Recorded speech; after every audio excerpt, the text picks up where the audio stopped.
Hey Cloud Gamers, and welcome to the Cloud Gaming Extreme channel, your destination for all things cloud gaming. Today we've got our hands on BIOMUTANT. We thought we'd have a look at the virtual PCs that we could get our hands on, and starting off with some of the character customization here.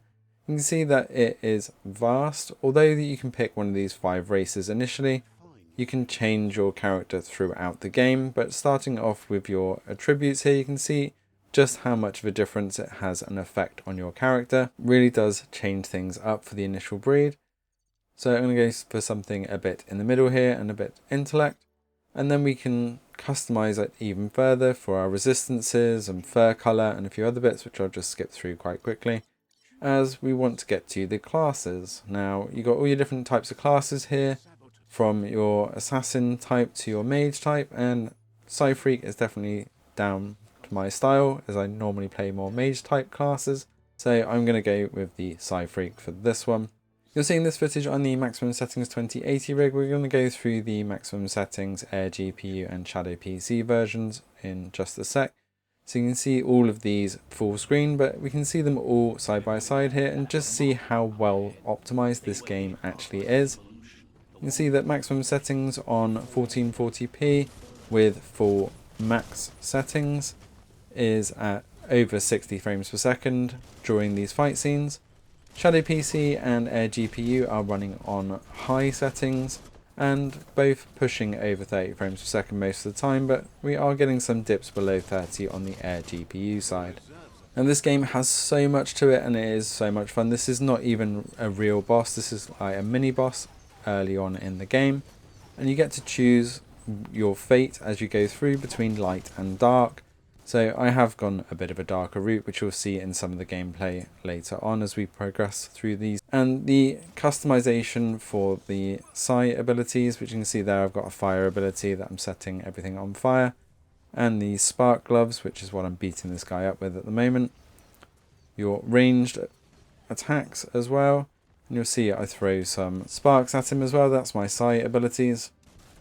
There's just so many different combos. As we switched over to the Shadow PC, we can see that full screen, even on high settings, looking absolutely fantastic in this game, pushing over 40 frames per second a lot of the time, and this is quite a hefty graphical fight scene.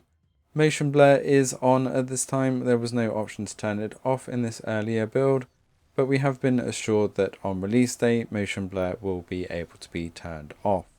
You can see now we're on the maximum settings rig, getting much higher frames per second, and those ultra effects coming through. Not massively noticeable initially in the AirGPU and Shadow versions, but a little bit more prominent in the max settings version here.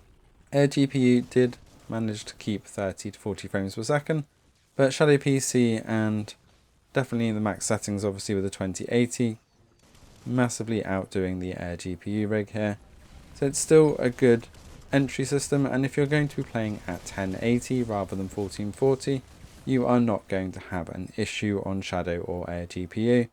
But if you are wanting to play at a higher resolution and those ultra settings, then we do recommend the maximum settings 2080 here, and this puts us in real good stead for when we see the GeForce Now version, as we expect that will be running at the 2080 rigs at a 1080 resolution, so it should look absolutely stunning. You can see with the cutscenes and just some of the smaller battles that Shadow and AirGPU are running perfectly fine here at 40 plus frames a second.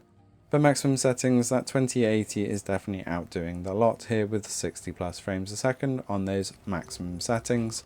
So if you are going to jump into BIOMUTANT, I would highly recommend it. I've already put in close to 8 hours on this. Not only have you got the light and dark system, the battle mechanics for customizing your weapons as well as your character, and some of the transport methods that you get later on in the game are absolutely phenomenal. That's it for the virtual PC coverage, but do keep an eye out on the channel for when it lands on GeForce Now and any of the other cloud gaming platforms. Don't forget to hit that subscribe button, stay up to date with all things cloud gaming, and we will see you next time.